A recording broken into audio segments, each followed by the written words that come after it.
जेहलम के मुताबिक तालीमी इदारों के बाहर गंदगी के ढेर लग चुके हैं, मगर म्यूनसिपल कॉरपोरेशन जेहलम का अमला मंजर आम से गायब हो गया है। बाबर हुसैन रिपोर्ट करेंगे।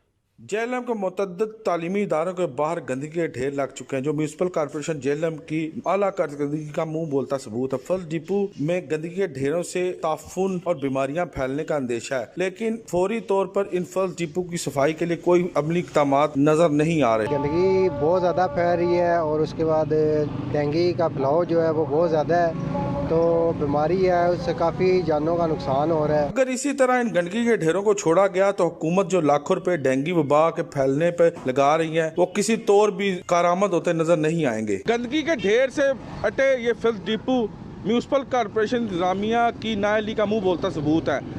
हुकूमत डेंगू फैलाव मुहिम पे लाखों रुपए खर्च कर रही है, लेकिन जो डेंगू की माजगाह बनने वाले ये गंदगी के ढेर हैं, ये इनकी कारकर्दगी को मुंह चढ़ा रहे हैं। कैमरामैन स्नैन अली के साथ बाबर हुसैन, ब्यूरो चीफ सच न्यूज़, जेहलम।